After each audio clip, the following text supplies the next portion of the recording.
어서 오세요. 반갑습니다. 안녕하세요. 저는 산본에서 회사를 다니고 있는 남자입니다. 얼마 전 대구로 출장을 갔다가 일찍 집에 왔습니다.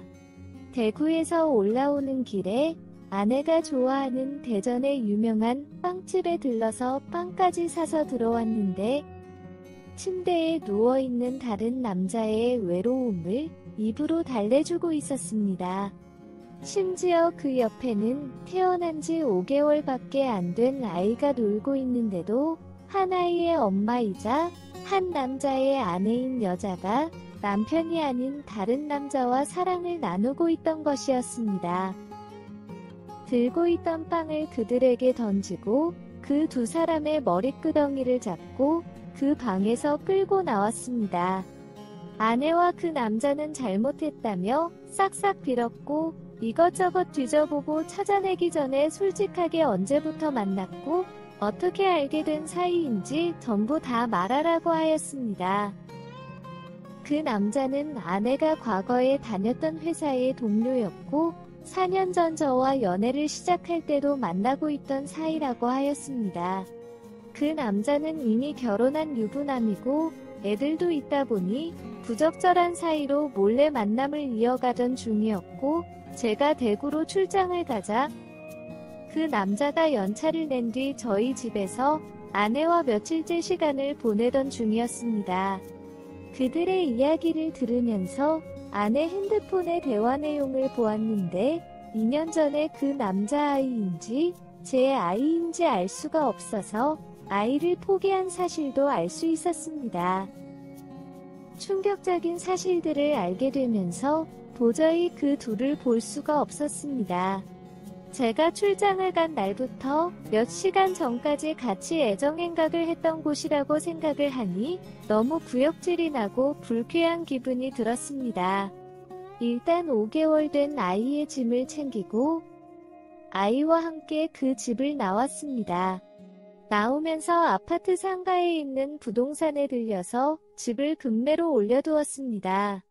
결혼 전에 부모님 이름으로 산 부모님 집이기에 다른 남자와 그 짓거리한 아내의 의견은 중요치 않았습니다.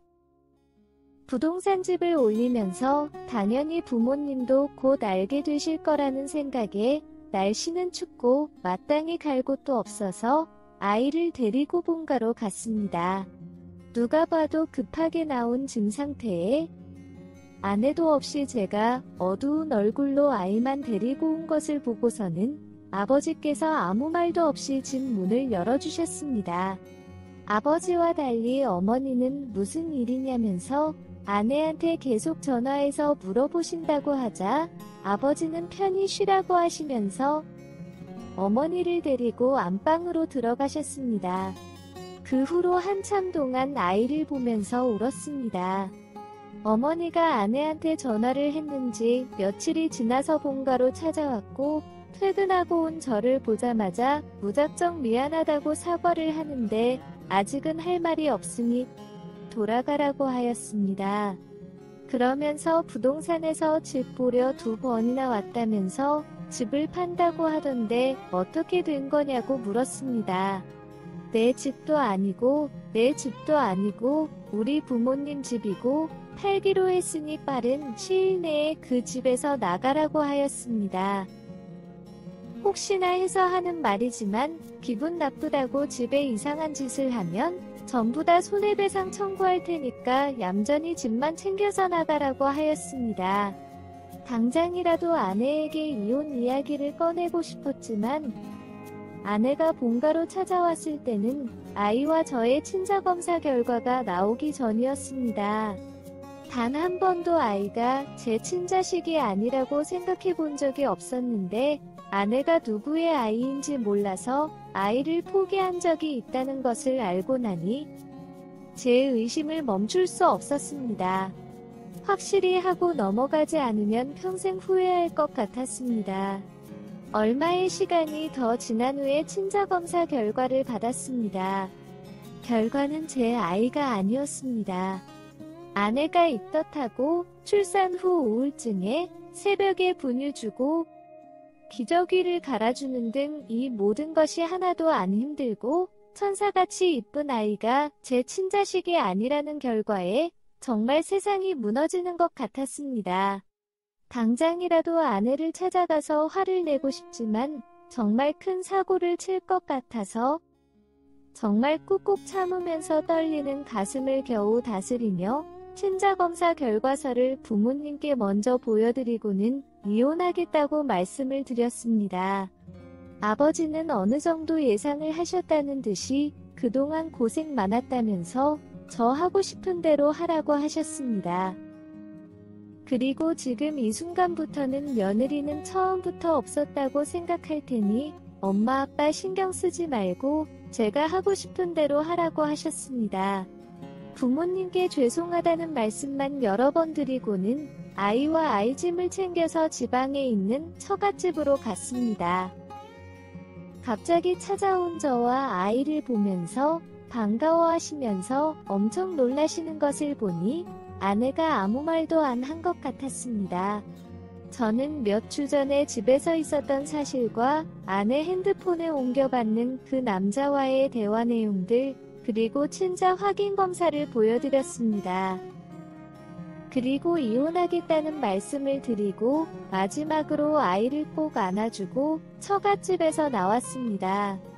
나오는 발걸음이 너무 무겁고 안 떨어졌지만 저를 위해서도 아이를 위해서도 처갓집에 두고 오는 것이 맞다고 생각했습니다.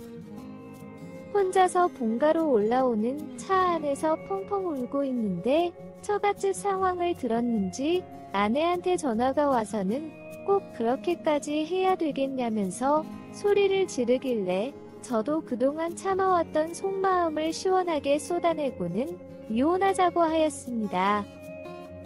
그래도 이혼은 싫었는지 갑자기 태도를 바꾸어서 미안하다고 사과를 하였지만 저는 이미 마음을 결정을 하였습니다. 살던 집도 화난 마음에 금매로 내놓았지만 부모님 뜻에 따라서 반전세로 세입자를 구했습니다. 아내가 남겨두고 간 집에 있던 물건들 중에 아이 관련 물건들은 전부 아내에게 챙겨보냈고 그 밖에 각종 가구와 가전은 전부 중고로 팔아버렸습니다. 아내와 합의 이혼을 하려고 노력을 하였지만 끝까지 이혼을 하겠다면서 버티길래 결국 이혼 소송 중입니다. 변호사님 말씀으로는 이혼 소송 중에도 조정되어서 이혼 소송 기간이 단축되는 경우도 있지만 아내가 강력하게 이혼을 거부하는 중이다 보니 아마도 1년 정도 걸릴 것 같다고 하였습니다.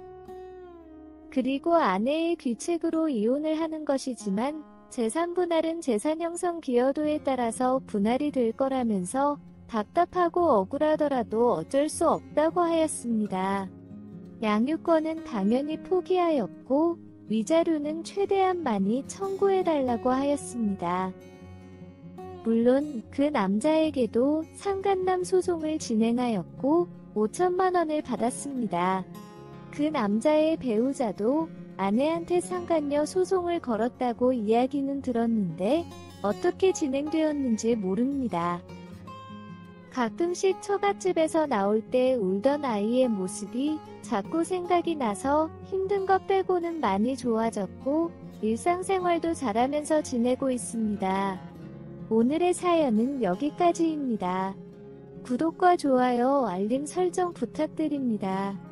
긴 글을 읽어주셔서 감사합니다. 구독과 좋아요 꾹꾹 눌러주세요. 꾹꾹. 알림 설정도 꾹꾹 눌러주세요.